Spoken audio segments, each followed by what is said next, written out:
ملکہ بلقیس نے کہا، اے سردارو، میرے اس معاملے میں مجھے مشورہ دو۔ میں اس وقت تک کوئی قطعی فیصلہ نہیں کر سکتی جب تک کہ تم مشورے کے ساتھ حاضر نہ ہو۔ انہوں نے کہا، ہم بہت طاقت والے اور سخت جنگجو ہیں، اور فیصلہ کرنے کا آپ کو اختیار ہے۔ آپ سوچ کر بتائیے، آپ کیا حکم دیتی ہیں؟ اس نے کہا، بادشاہ جب کسی شہر میں داخل ہوتے ہیں تو اس کو اجاڑ دیتے ہیں اور اس کے معززین کو رسوا کر دیتے ہیں، اور وہ بھی ایسا ہی کریں گے، اور بے شک میں ان کی طرف ایک ہدیہ بھیجنے والی ہوں۔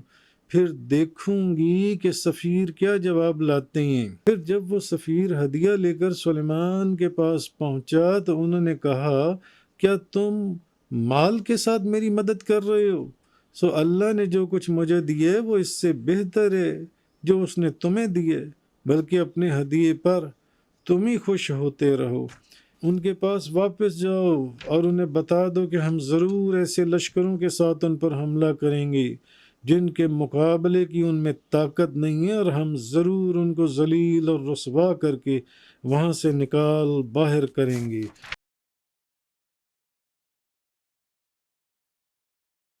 قالت يا أيها الملأ أفتوني في أمري ما كنت قاطعة أمرا حتى تشهدون۔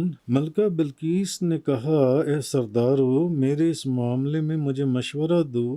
میں اس وقت تک کوئی قطعی فیصلہ نہیں کر سکتی جب تک کہ تم مشورے کے ساتھ حاضر نہ ہو۔ قالوا نحن اولو قوة واولو بأس شدید والامر الیک فانظری ماذا تأمرین۔ انہوں نے کہا، ہم بہت طاقت والے اور سخت جنگجو ہیں، اور فیصلہ کرنے کا آپ کو اختیار ہے۔ آپ سوچ کر بتائیے، آپ کیا حکم دیتی ہیں؟ قالت ان الملوک اذا دخلوا قریۃ افسدوها وجعلوا اعزۃ اہلها اذلہ وکذلک یفعلون۔ اس نے کہا، بادشاہ جب کسی شہر میں داخل ہوتے ہیں تو اس کو اجاڑ دیتے ہیں اور اس کے معززین کو رسوا کر دیتے ہیں، اور وہ بھی ایسا ہی کریں گے۔ وَإِنِّي مُرْسِلَةٌ عَلَيْهِمْ بِهَدِيَّةٍ فَنَاظِرَةٌ بِمَا يَرْجِعُ الْمُرْسَلُونَ، اور بے شک میں ان کی طرف ایک ہدیہ بھیجنے والی ہوں، پھر دیکھوں گی کہ سفیر کیا جواب لاتے ہیں۔ فَلَمَّا جَاءَ سُلَيْمَانَ قَالَ أَتُمِدُّونَنِ بِمَالٍ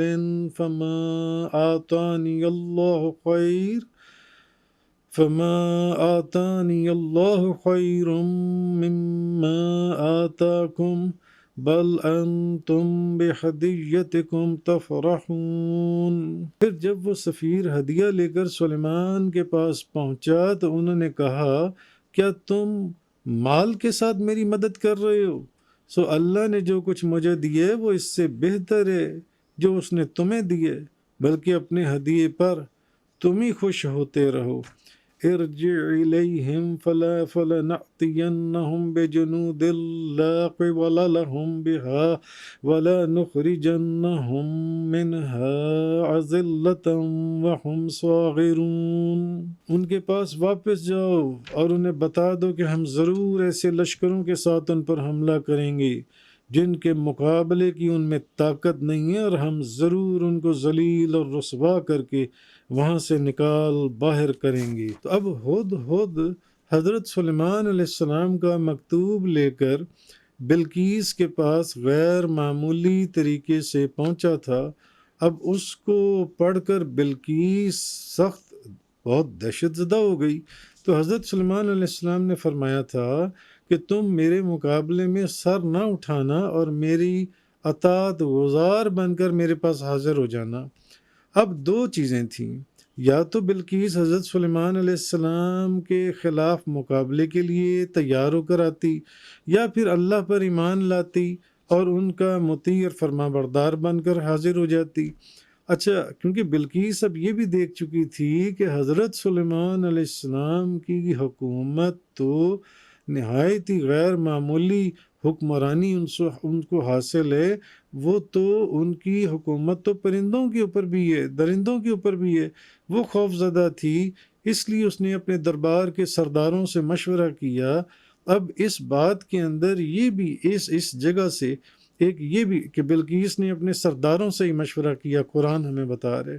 اب یہاں اشارہ ایک بات کا یہ بھی ہے کہ انسان کو چاہیے کہ وہ اپنی رائے یا اپنے مشورے کو وہ یہ نہ سمجھے کہ بس جو میری رائے ہے یہی آخر ہے۔ نہیں نہیں نہیں، جب کوئی اہم چیز یا معاملہ پیش آئے تو دوستوں اور خیر خواہوں سے اس میں مشورہ لینا چاہیے، اور اہم معاملات میں ان سے مشورہ لیجیے۔ یہ اللہ تبارک و تعالیٰ کا حکم ہے۔ تو بلقیس کے سرداروں کا مشورہ یہ تھا کہ اگر سلیمان نے ہم پر حملہ کیا تو ہم ان کا مقابلہ کریں گے، ہم آسانی سے شکست کھانے والے نہیں ہیں۔ اور اپنی رائے پیش کر کے انہوں نے فیصلے کا اختیار بلقیس کو دے دیا انہوں نے۔ تو اصل چیز یہ ہے کہ اگر حضرت سلیمان علیہ السلام نے تو اب وہ ان کے ذہن میں یہ تھا کہ ہم آسانی سے شکست نہیں کھائیں گے، تو انہوں نے اپنی رائے پیش کی اور انہوں نے مگر فیصلے کا اختیار انہوں نے بلقیس کو دیا کہ فیصلہ آپ کے ہاتھ میں، جو فیصلہ آپ کریں گی وہ ہمیں جون سے وہ منظور ہے۔ آگے آیت نمبر 35 سے 37 میں فرمایا گیا وَإِنِّي مُرْسِلَةٌ عَلَيْهِمْ بِهَدِيَّةٍ فَنَاظِرَةٌ بِمَا يَرْجِعُ الْمُرْسَلُونَ فَلَمَّا جَاءَ سُلَيْمَانَ قَالَ أَتُمِدُّونَنِ بِمَالٍ فَمَا آتَانِيَ اللَّهُ خَيْرٌ مِّمَّا آتَاكُمْ بَلْ أَنْتُمْ بِهَدِيَّتِكُمْ تَفْرَحُونَ ارجع إليهم فلنعطينهم بجنود لا قبل لهم بها ولنخرجنهم منها أذلة وهم صاغرون۔ تو اصل میں اور بے شک میں ان کی طرف ایک ہدیہ بھیجنے والی ہوں، پھر دیکھوں گی کہ سفیر کیا جواب لاتے ہیں۔ میں اب ان کی طرف ایک ہدیہ بھیجوں گی اور دیکھوں گی کہ سفیر جواب کیا لاتا ہے۔ پھر جب وہ سفیر ہدیہ لے کر سلیمان علیہ السلام کے پاس پہنچا، انہوں نے کہا کہ کیا تم مال کے ساتھ میری مدد کر رہے ہو؟ اللہ نے جو مجھے دیا ہے وہ اس سے بہتر ہے، جو اس نے تمہیں دی ہے۔ تم اپنے ہدیے پر خود خوش ہوتے رہو جن سے، اور ان کے پاس واپس جاؤ اور انہیں بتاؤ کہ ہم ضرور ایسے لشکروں کے ساتھ ان پر حملہ کریں گے جن کے مقابلے کی ان میں طاقت نہیں ہے، اور ہم ضرور ان کو ذلیل اور رسوا کر دیں گے۔ ذلیل اور رسوا کر کے ہم وہاں سے نکال باہر کریں گے۔ اب آگے سے حضرت سلیمان علیہ السلام نے یہ جواب دیا۔ تو بلقیس نے کہا کہ ان قریب حضرت سلیمان علیہ السلام کے پاس میں ایک ہدیہ بھیجوں گی، اب دیکھوں گی کہ ان کی طرف سے کیا جواب آتا ہے۔ ہو سکتا ہے کہ وہ ہماری طرف سے ہدیہ قبول کر لیں، اور انہوں نے جو ایک پروگرام بنایا ہے کہ وہ ہمارے پر حملہ کریں گے، حملہ کرنے سے رک جائیں گے، تو وہ ہم پر حملہ نہ کریں جون سا ہے، تو یا ہمارے اوپر کوئی ٹیکس لگا دیں، تھوڑا بہت جون سا سالانہ ہم سے وہ ٹیکس لے لیں، ہمارا ہدیہ قبول کر لیں اور ہم پر حملہ کرنے جون سا ہے، اور جو جنگ کا ارادہ انہوں نے کیا ہے وہ اس کو چھوڑ دیں۔ تو حضرت ابن عباس رضی اللہ تعالیٰ عنہ اور بعض اور مفسرین جو ہیں وہ کہتے ہیں کہ انہوں نے کہا بلقیس نے ایک بات اور بھی کہی کہ اگر تو انہوں نے ہدیہ قبول کر لیا تو اس کا مطلب ہے پھر وہ بادشاہ ہیں، پھر تو ہم ان سے جنگ کریں گے، اور اگر انہوں نے ہدیہ کو قبول نہ کیا تو پھر وہ نبی ہیں، اگر انہوں نے ہدیہ قبول نہیں کیا تو نبی کریم صلی اللہ علیہ وسلم نے فرمایا ہدیہ چیز کیا ہے۔ یہاں ایک حدیث آپ کو بتاتا چلوں کہ نبی پاک صلی اللہ علیہ وسلم نے فرمایا ایک دوسرے سے مصافحہ کرو، اس سے کینہ دور ہوگا، اور ایک دوسرے کو ہدیہ دو، اس سے ایک دوسرے سے محبت ہدیہ ہدیے دو، اس سے ایک دوسرے سے محبت کرو گے اور بغض دور ہوگا۔ یہ نبی پاک صلی اللہ علیہ وسلم نے فرمایا۔ اور ایک بخاری شریف کی حدیث اور بھی ہے، حضرت عائشہ صدیقہ رضی اللہ تعالیٰ عنہ بیان کرتی ہیں کہ یعنی صحابہ کرام جو ایمان والے تھے، مسلمان، وہ لوگ نبی پاک صلی اللہ علیہ وسلم کو راضی کرنے کے لیے کہ حضور راضی ہو جائیں، حضور راضی ہو جائیں، وہ حضور کو اس دن ہدیہ پیش کرتے تھے جس دن حضور بی بی عائشہ صدیقہ کے گھر میں موجود ہوتے تھے۔ اس دن حضور کو پیش کرتے تھے جس دن آپ ان کے گھر میں ہوتے تھے۔ تو اسی طرح بی بی عائشہ صدیقہ فرماتی ہیں کہ نبی پاک صلی اللہ علیہ وسلم ہدیہ قبول فرماتے اور اس کے بدلے میں ہدیہ عطا بھی فرماتے تھے۔ تو یہ چیز اب اچھا، اس کے بعد فرمایا گیا کہ جب وہ سفیر ہدیہ لے کر سلیمان علیہ السلام کے پاس پہنچا تو انہوں نے حضرت سلیمان علیہ السلام نے کہا، کیا تم مال کے ساتھ میری مدد کر رہے ہو؟ مال کے ساتھ؟ تو قتادہ بیان کرتے ہیں کہ بلقیس نے کہا، میں ایک ہدیہ بھیج کر ان کو اپنے ملک سے دور کرتی ہوں۔ تو اس نے ایک سونے کی اینٹ، وہ جو ہدیہ بھیجا تھا، ایک سونے کی اینٹ کو ایک ریشم میں لپیٹ کر حضرت سلیمان علیہ السلام کے پاس بھیجا۔ تو حضرت ابن عباس رضی اللہ تعالیٰ عنہما بیان کرتے ہیں کہ بلقیس نے ہدیہ روانہ کیا اور کہا کہ اگر انہوں نے اس ہدیے کو قبول کر لیا تو اس کا مطلب ہے وہ بادشاہ ہیں، پھر تو ہم ان سے جنگ کریں گے، اور اگر انہوں نے اس ہدیے کو مسترد کر دیا تو پھر وہ نبی ہیں، تو پھر میں ان کی فرما بردار، ان کی پیروی کروں گی۔ تو جب بلقیس کے سفیر حضرت سلیمان علیہ السلام کے قریب پہنچے تو حضرت سلیمان علیہ السلام نے جنات کو حکم دیا کہ وہ ان کے محل میں 1000 سونے کی اینٹوں اور 1000 چاندی کی اینٹوں کا فرش بچھا دیں۔ جب ان کے سفیروں نے سونے اور چاندی کا محل دیکھا تو وہ جو سونے کی صرف بلقیس نے ایک سونے کی اینٹ دی تھی اور وہ ریشم کے کپڑے میں لپیٹ کر تحفے کے طور پر حضرت سلیمان علیہ السلام کے لیے لے کر آئے تھے، اب ان کو وہ ایک اینٹ بڑی حقیر لگنے لگی۔ انہوں نے کہا، یہ تو پورے کے پورا محل جو ان سے وہ سونے کا اور چاندی کا بنا ہوا ہے، تو یہاں اب وہ ایک اینٹ دے کر کیا کرنا ہے؟ جب بلقیس نے دی ہے کہ سلیمان علیہ السلام کو دو تاکہ وہ کسی طریقے سے جنگ سے جو ان سے وہ پیچھے ہو جائیں، یہاں تو پورے کا پورا وہ محلی جو ان سے وہ اس طریقے سے بنا ہوا ہے۔ تو حافظ عماد الدین ابن کثیر جو ان سے ہیں، وہ ان روایات کو بیان کرنے کے بعد وہ لکھتے ہیں کہ حضرت سلیمان علیہ السلام نے بلقیس کے بھیجے ہوئے تحائف کی طرف بالکل توجہ نہیں کی۔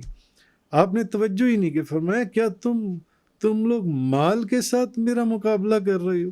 مال کے ساتھ؟ میں تم کو تمہارے ملک میں شرک کے حال میں نہیں چھوڑوں گا۔ یہ نہیں ہو سکتا کہ تم شرک کرتے رہو اور میں تمہیں چھوڑ دوں، تم مجھے کچھ مال دے دو۔ تو اللہ تعالیٰ نے مجھے جو ملک دیا ہے، جو مال دیے ہے اور جو لشکر دیے ہیں، درندوں کے اوپر، پرندوں کے اوپر، جنات کے اوپر، انسانوں کے اوپر، ہواؤں کے اوپر میری حکومت ہے جن سی ہے، تو مجھے اللہ تعالیٰ نے جو ملک، مال اور لشکر عطا کی ہیں وہ تمہارے سونے اور چاندی سے بہت افضل اور اعلیٰ ہیں۔ اپنے ان تحفوں پر تم خود ہی خوشیاں مناتے رہو، تم سے یا تو اسلام یا پھر تلوار کے ساتھ سوا اور کسی چیز کو قبول نہیں کروں گا۔ تو ان کے پاس یا تو پھر جنگ کے لیے تیار ہو جاؤ یا اسلام لے آؤ، جو ان سے واپس جاؤ اور انہیں بتا دو کہ ہم ضرور ایسے لشکروں کے ساتھ ان پر حملہ کریں گے جن کے مقابلے کی ان میں طاقت نہیں ہے، اور ہم ضرور ان کو ذلیل اور رسوا کر کے وہاں سے نکال کر باہر کریں گے۔ آیت نمبر 37 کے اندر جیسے کہ میں نے آپ کے سامنے بیان کیا کہ ارجع الیہم فلنأتینہم بجنود لا قبل لہم بہا ولنخرجنہم منہا اذلۃ وہم صاغرون۔ ان کے پاس واپس جاؤ اور انہیں بتا دو کہ ہم ضرور ایسے لشکروں کے ساتھ ان پر حملہ کریں گے جن کے مقابلے کی ان میں طاقت ہی نہیں ہے، اور ہم ضرور ان کو ذلیل اور رسوا کر کے وہاں سے نکال باہر کریں گے۔ اب جب بلقیس کے سفیر بلقیس کا ہدیہ لے کر واپس اس کے ملک پہنچے اور انہوں نے حضرت سلیمان علیہ السلام کا جواب اس کو سنایا، تو بلقیس اور اس کی قوم نے اطاعت اور فرما برداری کے ساتھ سر جھکا دیا، اور وہ اپنے لشکر کے ساتھ اطاعت گزار ہو کر حضرت سلیمان علیہ السلام کی طرف روانہ ہوئی۔ تو جب حضرت سلیمان علیہ السلام کو اب یہ پتہ چلا کہ بلقیس اپنے لشکر کے ساتھ اطاعت کرتے ہوئے فرما بردار بن کر وہ ان کے پاس آ رہی ہے، تو وہ بہت خوش ہوئے۔ تفسیر قرآن کا یہ لیکچر انگلش میں سننے کے لیے براہ کرم ڈسکرپشن میں موجود لنک پر کلک کریں۔